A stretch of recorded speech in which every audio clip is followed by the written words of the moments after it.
Today's session is all about next generation ETLs with Dataflow Gen 2 in Microsoft Fabric.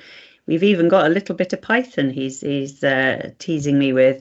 So without any further ado, I'm going to hand over to you, Fernando, to take us through Dataflows, please. Next generation. Excellent. Thank you, Sue. I appreciate a lot you inviting me to your meetup group. And thank you everyone for attending. So this is the session to review Dataflows Gen 2 in Fabric. And then let's start. Let me see.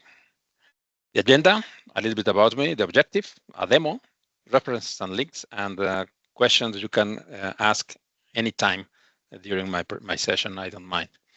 So a little bit about me. I live in Puebla, Mexico, near an active volcano. And if you can pronounce this, you have one more point.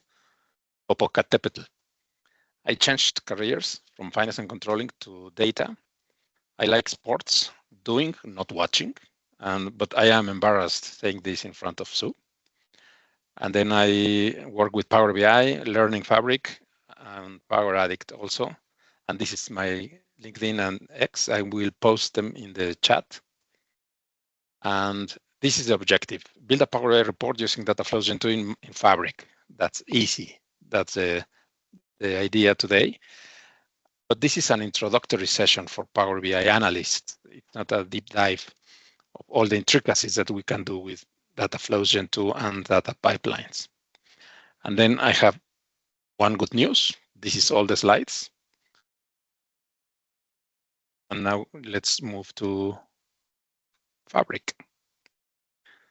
And one bad news, I don't have Copilot.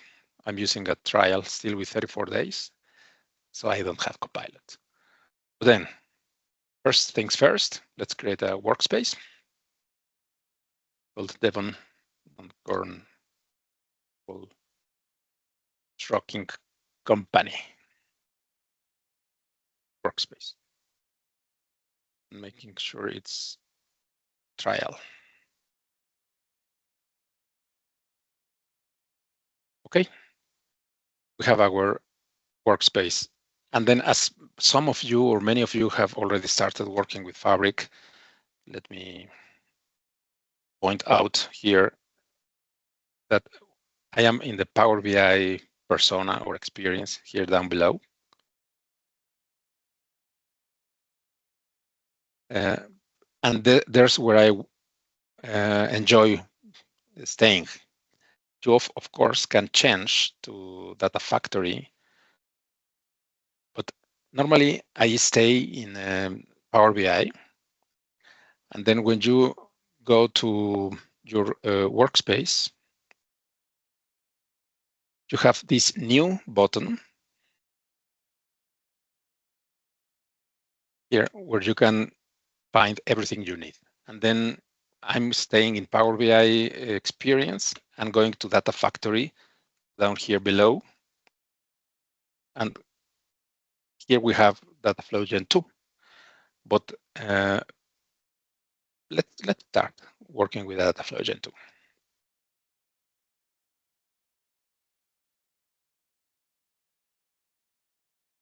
So here we are, and I'm going to bring a couple of CSV files. Only 3. 4.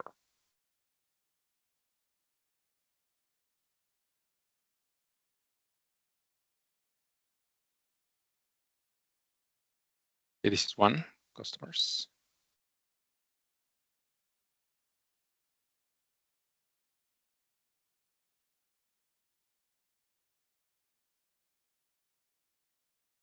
Create. And then quickly, I'm going to bring the other 2.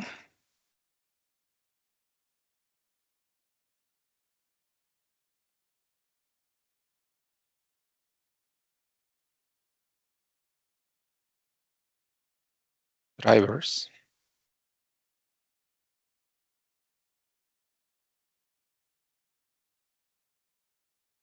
These are my dimension tables, customers, drivers, and one more.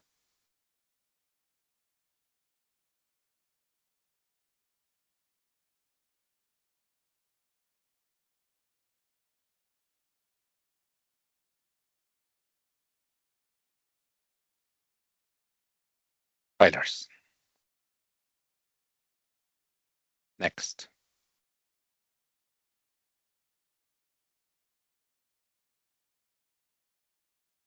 Okay, so we have our workspace, and we created one data flow, Gen 2, and we brought 3 tables.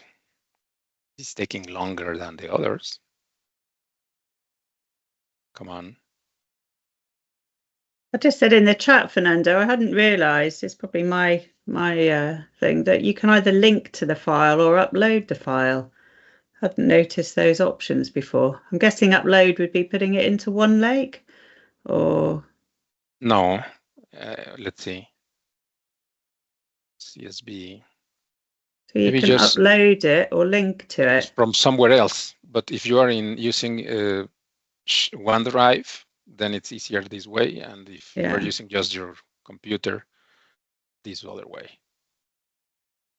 Okay, so we have 3 tables here in our data flow Gen 2. And then as you can see now, it's identical almost to our normal data flow or Power Query Online, except for one thing.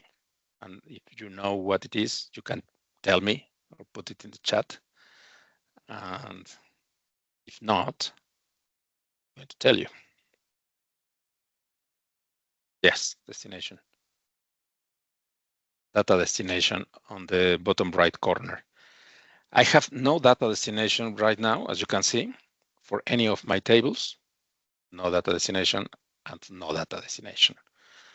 And then there are a couple of characteristics that this new data flows Gen 2 have. One is it's auto-save. I could close it and it's auto-saved. I did this in another session with our friend Chris Wagner, and then I had a problem with the queries. They were not refreshing. They had a problem. So I'm not going to do it right now. I'm going to just click in this arrow and publish later. So in this way, I'm making sure I'm saving them correctly. This autosave had a bug at least at that time. Okay, so now I have 2, but this is blank, I suppose. Yes, let me close it and delete it. And then let me rename this one to 7 dimensions data flow.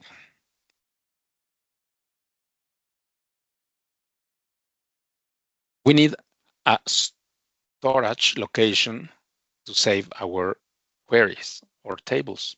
So I'm still in our trucking company workspace. And then what I'm going to do is go back to new, more options. And now in data engineering, I'm going to create a lakehouse here. And then this lakehouse is going to be called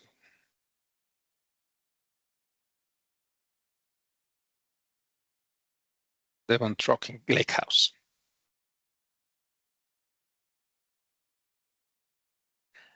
And then it's going to create it empty. And here is where I'm going to store my tables. Okay, I think it's going to be ready in a moment. Let's go back to our workspace. And then let's make a little tweak, add a task, get data. So we have get data and then just add our data flow there, then hide this. And this is a nice indicator that just helps us understand if we have a lot of artifacts in our workspace. So let's go back to our data flow Gen 2. And then here we could perform any transformations that we are already used to do in Power Query Online or Power Query in desktop. Right now, I'm not going to do any. So here you see customer is very simple. Drivers has a little more information and trailers a little bit more, but it's the same experience. one thing I could do is show you the diagram view.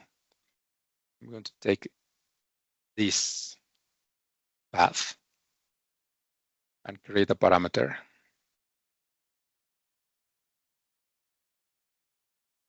By path, type text and save it. Then let me move it to a group called parameters. When you get a chance, Fernando, can you just re-show the task again, the task window? Task, T-A-S-K, task. You know, where you showed that the task, you categorized the data flow as a get data, and you showed how to do it using the new task. Don't worry now, the little green button, where it came up with a little green button and it said task. No rush now, just whenever you get a chance and you go back in that window again.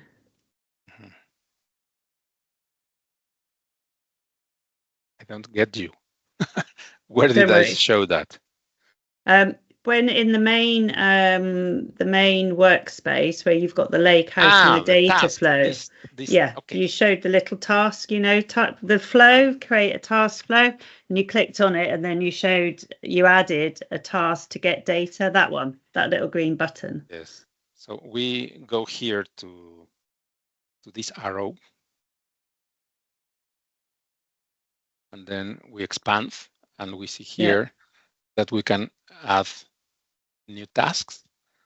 And as I can go to clear all, and as I have a lake house already, I can just go here and say store data, move it here, and attach my lake house to this task. And then clear all. And normally these should be tied together.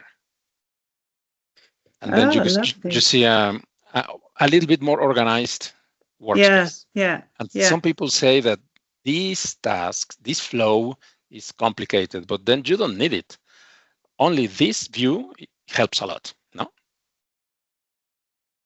Like Oliver, I haven't tried it either. So can I just ask, do those arrows actually implement a flow that once the first one is done, the next ones are done afterwards, or what does the arrow actually? Are those arrows actually doing something? No, nothing. It's just showing the flow, but to implement it, you need to go to data pipelines or something. And schedules and so on. Okay, cool. Thanks a lot, guys. I guess it's quite useful for documentation. If you've got lots of things coming in, you can do a nice snipping. Yeah, inbuilt video. Yes. Even though you already also have folders, no? And then you can say. Yeah. It's a pretty one. Correct. Thank you. But then I think that these labels are very nice. Yeah. Okay, so we go back to our data flow with only dimension tables at the moment. Thank you. And then let me go to diagram view, and here they are. So let's open the query settings pane and apply its steps. Let me just change and replace this with the parameter by path and file name. Then look at the diagram view, start arranging itself, which is also nice. Then let me do it also for the others.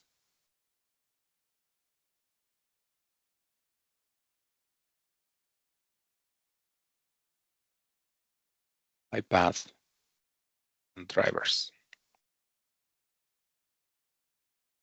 So you see the diagram view, everything is getting organized. And the last one.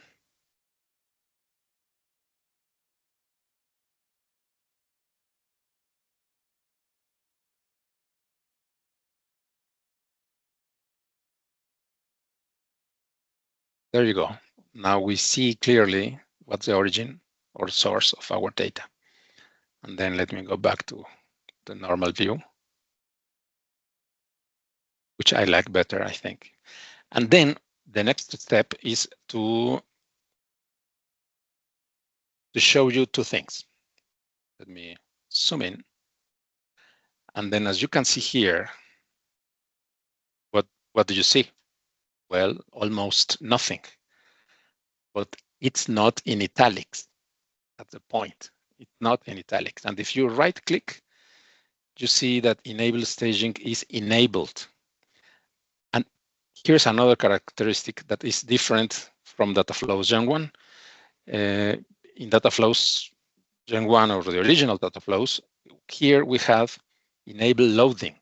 And that makes a little bit of a confusion because it's in the same place with the same starting word enable, but has absolutely no relation between each other. In the past, enable loading meant that we were loading our query into the semantic model. Or if we disabled loading, it was just a staging procedure, and that table will not appear in the semantic model. But here we are talking about enable staging. And then what is enable staging? All right, let's go here. And here, this is a blog post from Miguel Escobar of July 23. And so here he explains the mashup engine. And then this is the mashup engine that works with the data source and then the output destination. If the enable staging is on, then the information goes into this box in a Lakehouse staging storage and warehouse staging compute to increase or improve performance. If you disable staging, then everything is going to be worked in the mashup engine alone. So I'm going to post this blog here in the chat, and you can refer to it. And then let me show you this other document from Dataflows Gen 2, destinations and managed settings. I'm going to share it with you too.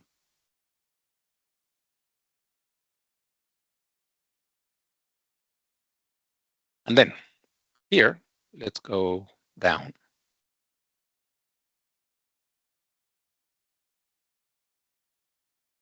Well, I was exactly there. Advanced topics. So advanced topics using staging before loading to a destination. You can read it. And then the main point is enhancing performance of query processing. But here, when you're loading data into a lakehouse or other non-warehouse destinations, by default, Microsoft disables staging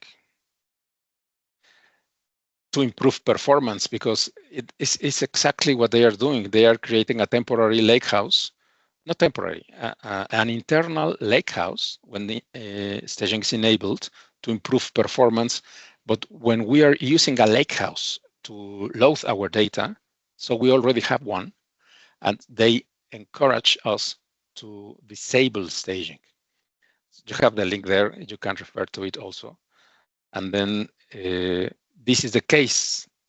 Let me go back.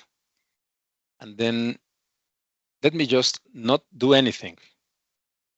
All three of them have enabled staging. What I'm going to do now is add data destination. So you go to the bottom right corner here again, and let's add a data destination now that we do have our lakehouse. Well, the data destinations are Lakehouse Warehouse, Azure SQL Database, and Azure Data Explorer Custo. Let's choose Lakehouse. Next. and then Devon Trucking. I have a backup, so just in case, that I did yesterday. But well, so far it's working. And then here we use the default settings, save, and that's it. We have our Lakehouse, our Lakehouse down here. And if we hover over, it says the details. Workspace, Lakehouse, table, and the update method, replace, and auto mapping. So let's do the same. And then look at this. Now it's in italics. And if I right click, it's disabled staging as it's in the documentation.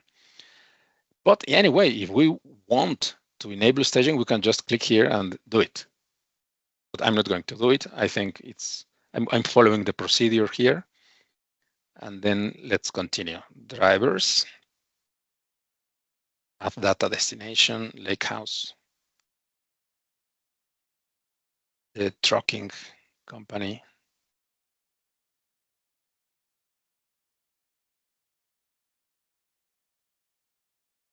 Use default settings, save. So it gets disabled staging there, which is fine. And then for the last one, same.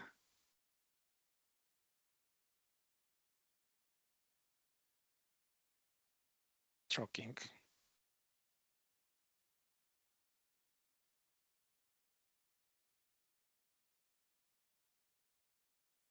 Save. And then let me just clean a little bit the names. Drivers.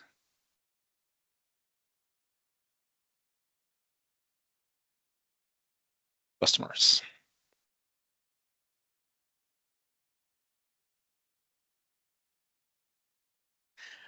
And then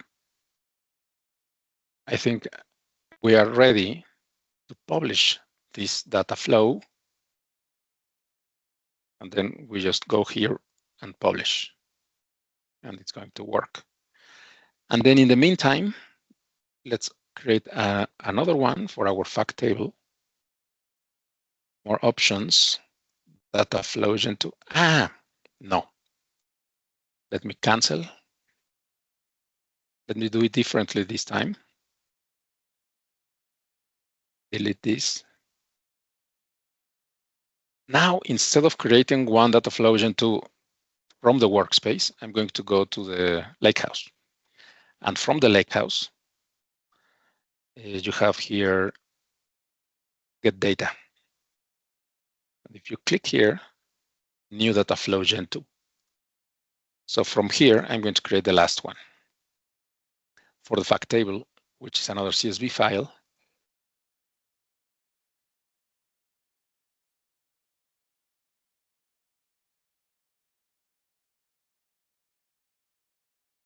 Trips.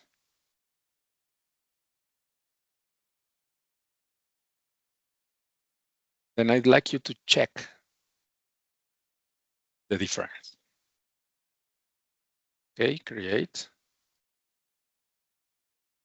And then you see the difference immediately here because it's in italics.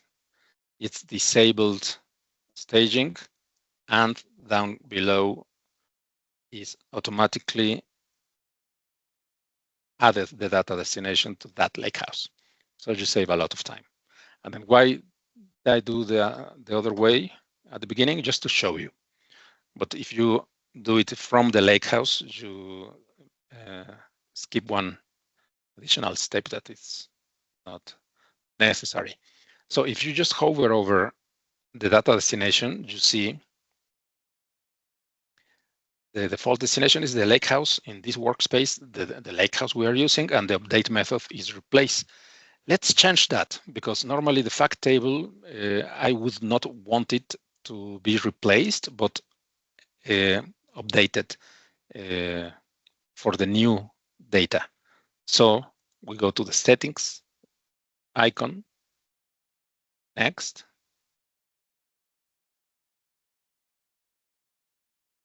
Same Lakehouse. But then what we are going to do now is to change the automatic settings. We disable automatic settings, and then as you can see here, it's replaced, but I'm going to choose append, and the rest I'm going to leave it like it is and save. So in this case, the fact table is going to be appended and the dimensions replaced. And you can work as you prefer, of course. And then let me just clean the name.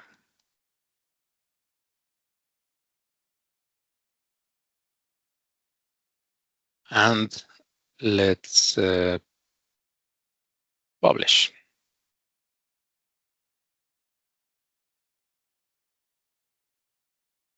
Well, let's change names if it allows me. Not. Let's see the other. Let's see refresh history. This is another characteristic that has improved. It took 25 seconds. That's nice. But then if you click on it, you see a lot more information than before. Status, start time, duration, and all these characteristics. And the tables here. Okay, so let's close this. And the other is refreshing. Still cannot change properties.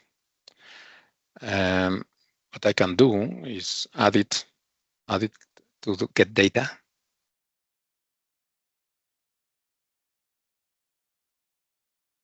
And then wait, I think 1 minute the most. It's a small data set. I remember. I built this data set in Python. Would you like to take a look? Yes, please. Does it, when you load it into the Lakehouse, does it put it in the files or the table bit of the Lakehouse? Well, we get to that in a minute. I've got a few questions. Yes, you can ask the questions now if you want. Quite a lot of chat. Let me go to the Lakehouse. Yeah. And then show you refresh here. Show you that refresh again. Here are our tables already. Nice. Customers.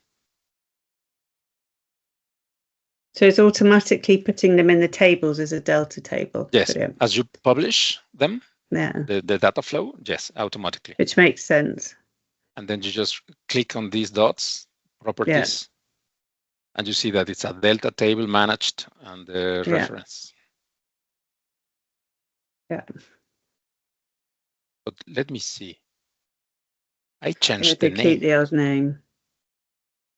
So one of the questions we wanted to know, Oliver is asking, is if you change the names after you leave the Lakehouse, or changing the names after leaving the Lakehouse objects with the old names. So yes, that's a good point, because I changed the names. Let me change the name of this data flow. Please, 1 second. This is Devon fact flow. So, let's go back. Let's see what happened. What I did before was to publish later. I think that the names were not changed still, but then it looks like, yes, this happened. I changed the names later and then published. Yeah, if you refresh the destination. But in the Lakehouse, the names still are like this. Which is interesting, no? Because it's ugly. You don't want these names. So it's one thing to take into account.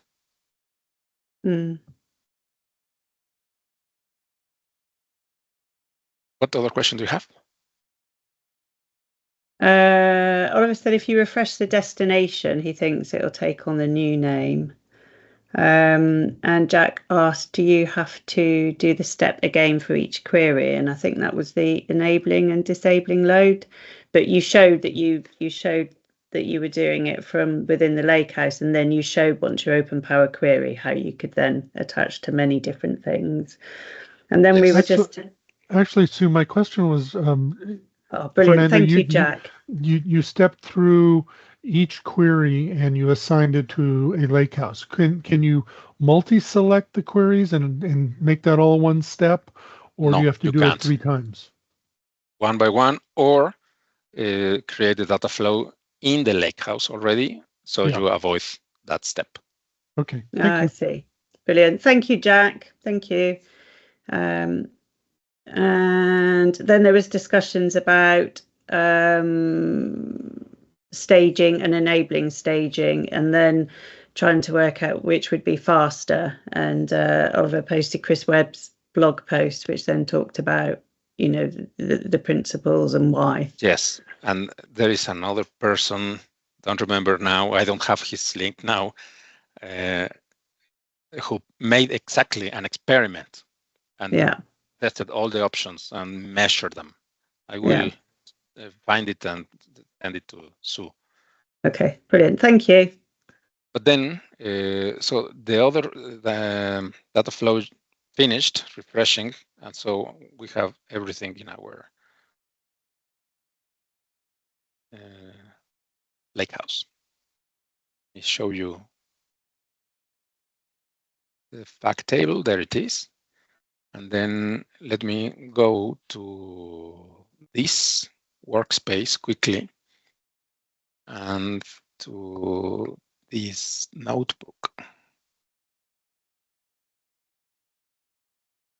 So I'm not at all a developer. I'm just a data enthusiast. I am a lifelong learner. But there is a faker library that I didn't know. And then this is a nice trick because you install it or import it if it's already installed. But then if you go below, you use pandas, numpy, this faker, random, date, time delta, and string. And then you tell them the date range, the number of drivers in this case, and what information you would like, the columns, and marital status, for example, the options, and education, the options. And with this driver info, the pd.data frame creates this data frame. And the same for customers. In customers, I just let it create 1,850 customers, different customers. Here is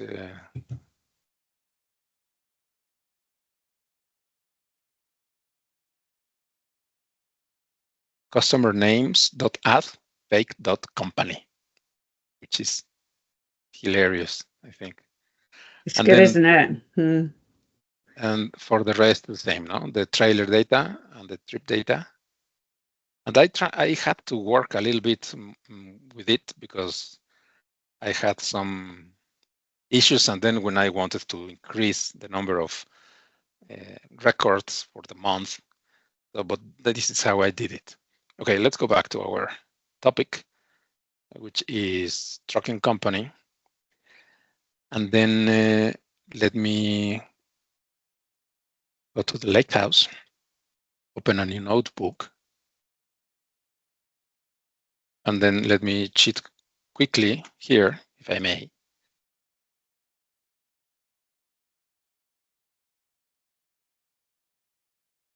Copy paste. Well, this is create a blank table, delta table. And this is markdown, but let me edit it.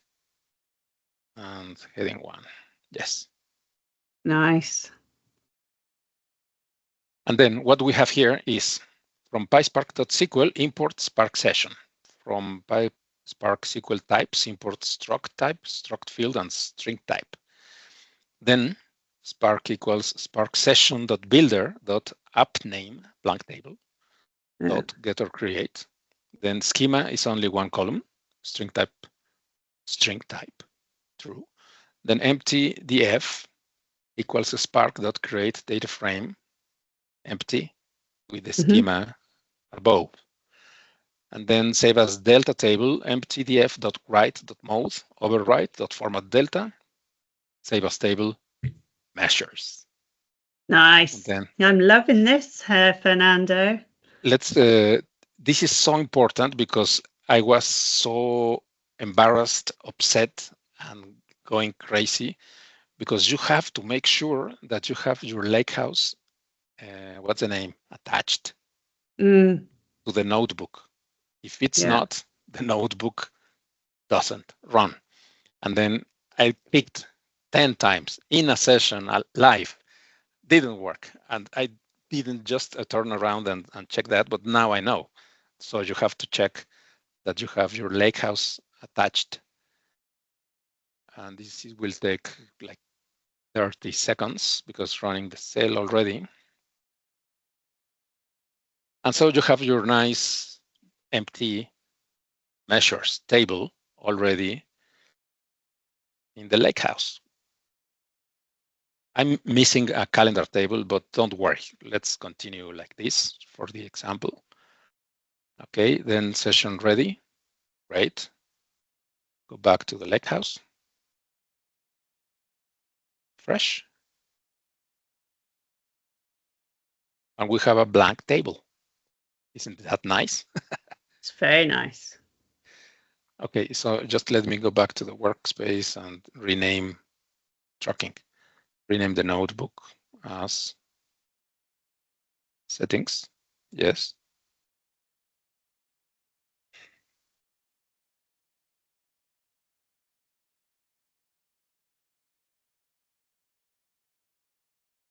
Notebook. Okay, so now we are ready to go back to the Lakehouse and create a new semantic model. Let's expand the tables, select them all, and call this Devon Trucking Company model. Here.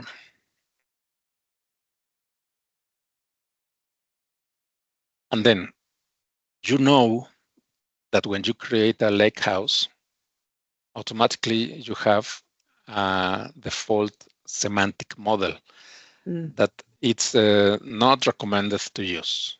Yeah. It has some restrictions, and it's much better. You have full control if you create your own dedicated semantic model. So here it is. And let's put some order here. I'm going to investigate later about the names because that's not nice. And this goes here. So the recommendation is to go from the fact table to the dimension table to create the relationships in this way,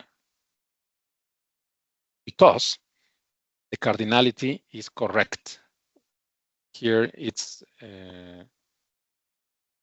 one to many from the dimension to the fact table. If you do it the other way around, for example, driver, and click OK, the cardinality is wrong. It should be the opposite. As you see, it goes many from dimension to one in fact. So we need to fix it. Let's fix it here. One to many. And you don't need this step, no? Now it's correct. And then the final one, trailers, trailer ID,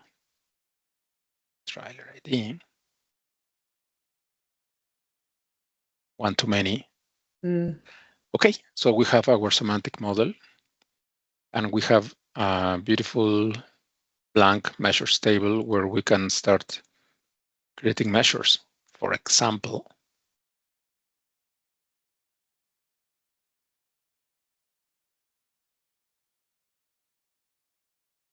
one function that I know Sue loves because I watched your Count rows on Pivot show. Oh, and Pivot. This Have week. you listened to Yes. that? Yes. Count rows to and Pivot. But then I have a mosquito killing me. It's incredible.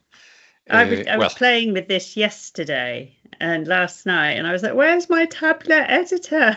I'm having to write my measures myself." Good point. Well, let's format this quickly as whole number and thousand so operator. quick though. It's just brilliant.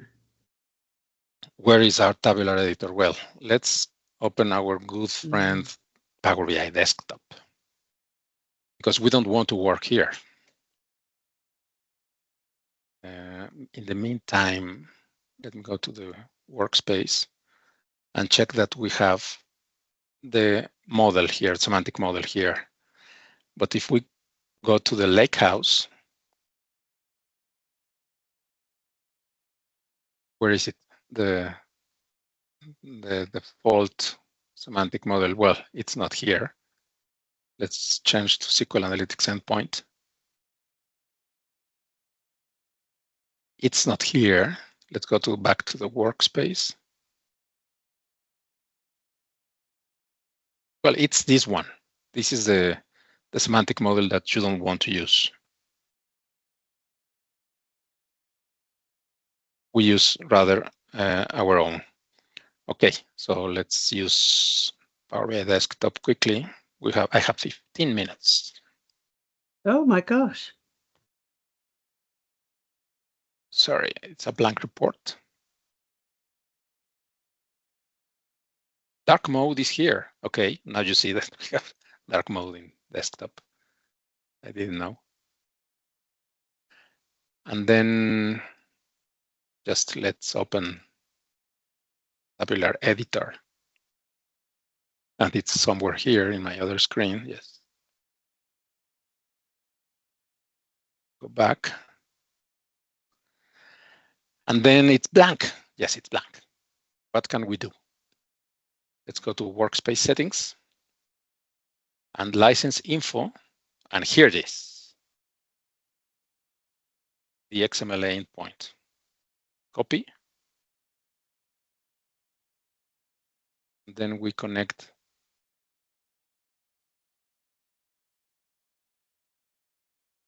the model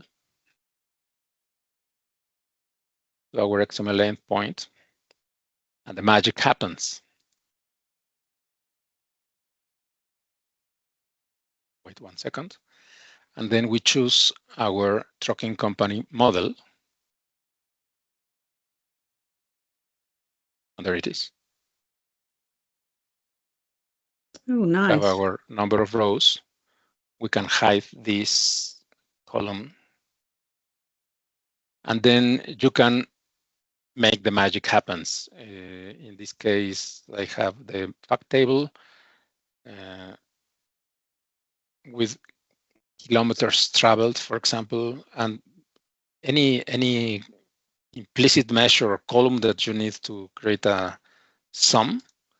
You just work with your C# scripts. And there it is. Here's my sum of kilometers traveled, and it's already hidden the column, and I can just bring it to my measures table.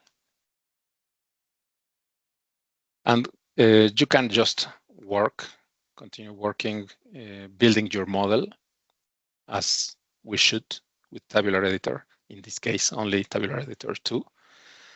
And then if I go back to the model, let me open it. Open data model. Here it is, our measure, and you can just now go to One Lake Data Hub here and connect to the trucking company model live and hand it over to the people working with the next steps or finishing building your measures in DAX and finally creating all an end report with beautiful visuals. So this is a very small data set just for showing.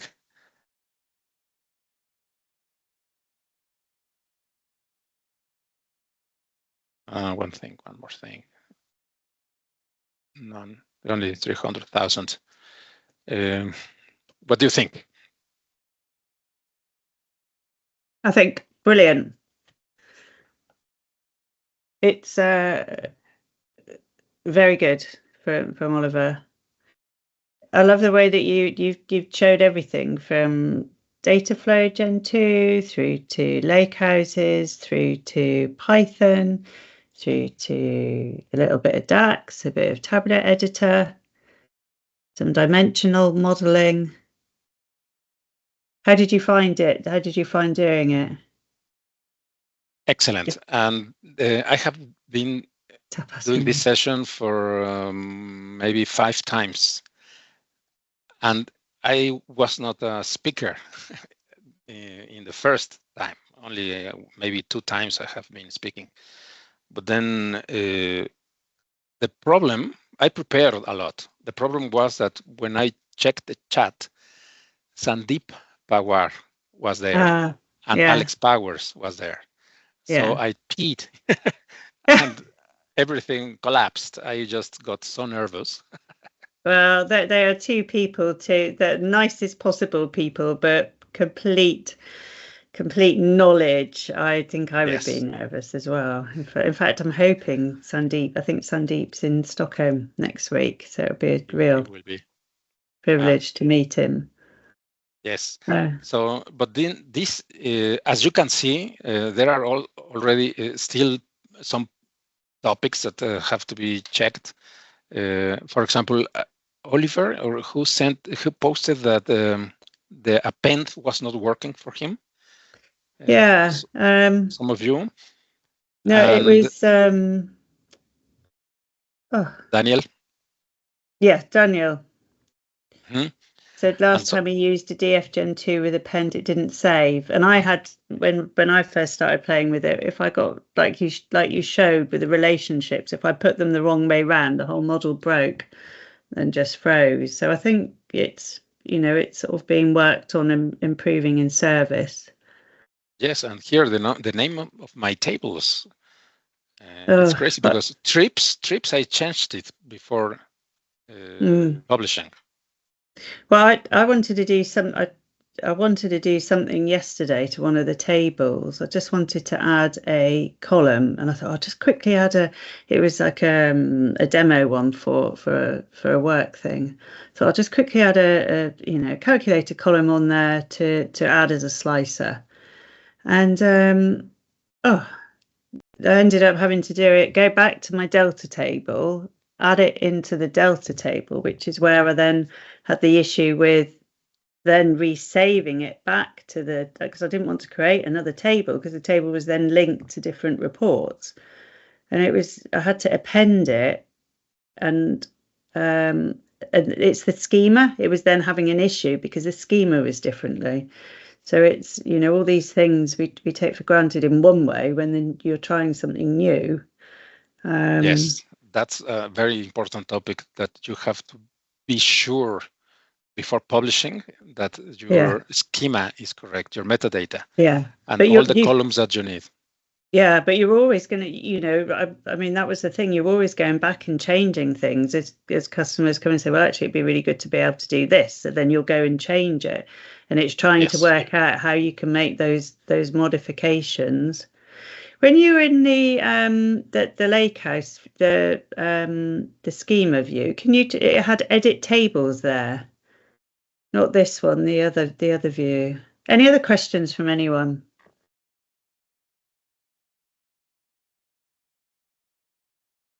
Yeah, no, not in this one. It was when you were in the semantic model.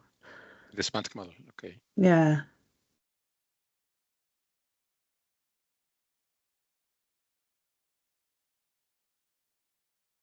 Because it's got the edit tables there at the top, but I don't know if that's just modeling.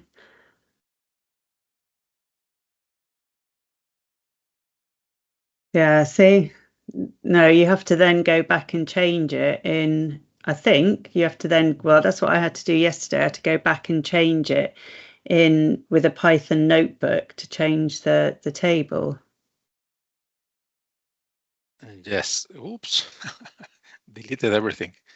Yeah. That happened. I made an exercise to add a new column, and then it was a real problem. But eventually, after 24 hours, the column appeared in the Lakehouse, but it was not instant.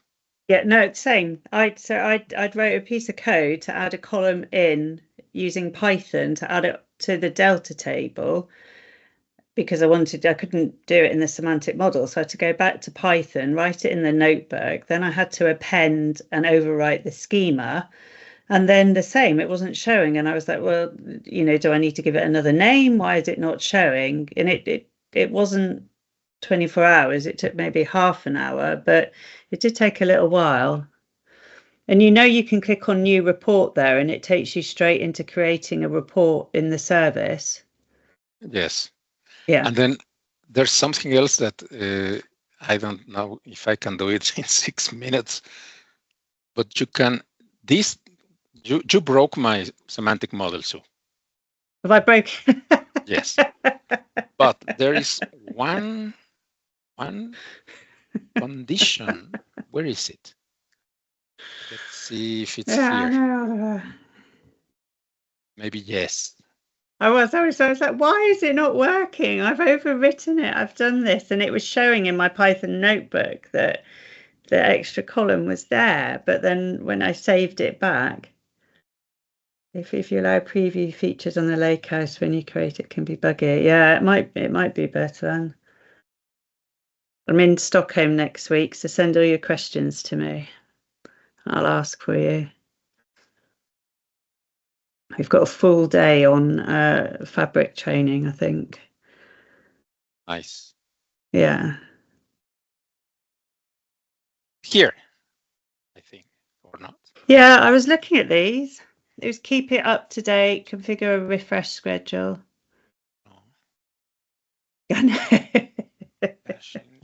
Jet setting, Oliver. I was in Glasgow at the weekend. Glasgow, Stockholm, Fernando. Yeah, so next week there isn't a session because I'm in Stockholm, but the week after we've got Alexandru Badu, who is he's so clever. He's doing a session for us on customer profiling and Power Apps and Power BI and visualizations, and it just sounds absolutely awesome. There is configuration to avoid having this automatic, every change you make in the model is permanently. So there is one. Yes. I don't find it right now. But there was something that I was doing this, we've been on the same path. There was something that Kim Manis answered in one of the chats about why it had to be permanent and permanent changes. I can't remember offhand.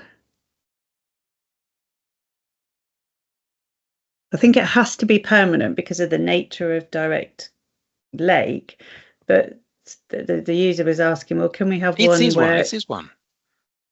It saves it to a copy, and then when you're ready for the copy, you then push it through or something. Keep your Direct Lake data up to date. Configure Power BI to detect changes to the data in one lake and automatically update the Direct Lake tables that are included in the semantic model. Well, maybe it's or it's not. Because, and then we have to read this. But yes, lots to learn. But this was just practicing and to build a model from Dataflows Gen 2. If I can do it, you can. You've presented it with such ease and finesse. Well, Any happy questions to do it. Fernando? Yes.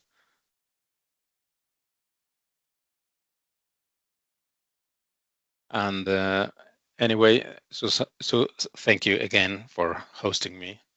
Oh, no, thank you for your pleasure. time and knowledge. Excellent session from Jack. Let's see if we're going to have a thank you, Niels. I will.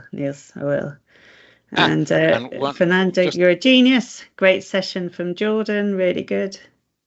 One more thing. One more thing. A nice thing to do. Oh, I like nice things. This is the references, and then look at this. A feedback form. And then if you can let me post it in the chat. Yes. If you have 1 minute, it's 3 questions, and that will help me a lot, because when I was in Atlanta last year, I got everyone was in agreement that I have poor presentation skills. And they were right, because I was just talking about everything and at the end anything. And do you want to pop the link? Do you want to pop the link into the chat? And Oliver says, "Where is the picture of the boats from?" And Christian's turned up at the end. Christian, you missed a fab session, my friend. Well, so if you pop the link in the chat, please. Okay, let me share again. So please tell us, where is this?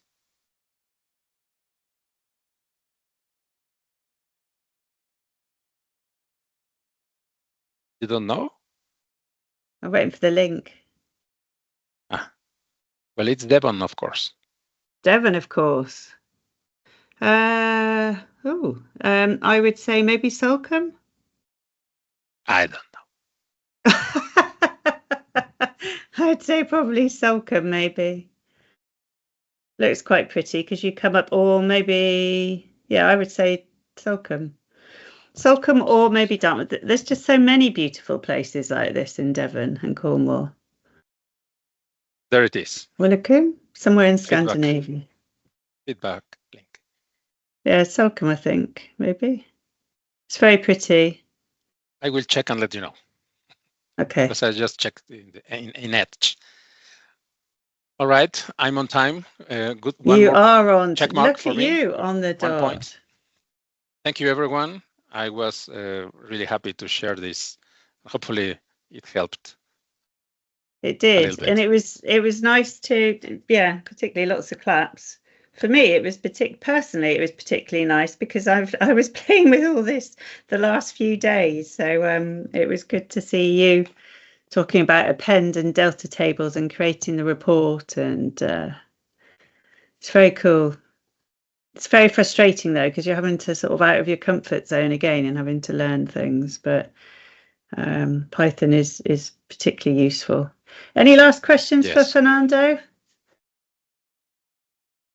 Oh, everyone's quiet. Great. No. Have a great day. Parts. And you, and thank you. And it's lovely to see you again. Thank you. I will continue working. Now it's noon. Yes, now it's not time. Okay, and I get to go to yoga. Woo woo. So I will see you all in a fortnight. I will be at Stockholm getting new people to come and join as well, and finding out more and more about Fabric. And if you're interested, I'd like to do a session doing like the flow of APIs through into the Power BI report using Direct Lake. So I might do that if you fancy it. Thank you, Oliver. I shall indeedy. All right. APIs, yes. Yes, definitely, Oliver. I sat next to John, went to a session with John Martin in Scotland. So that was brilliant. Anyway, everyone have a fabulous, fabulous rest of the evening. Christian, I'll let you speak to Fernando next time, or speak to him in a minute. Christian wants you for RoPug. I will. See, for sure. turns up late, Fernando, turns up at 7 at the end of your session and then tries nabbing my speaker for his speaker. Very demanding. Anyway, take care all. I'll press stop recording now and I will see you in a fortnight. Thank you. Goodbye. Thank you. And thank you, Fernando, for the time. I know how much effort you've put into doing this. Stop. What, friends?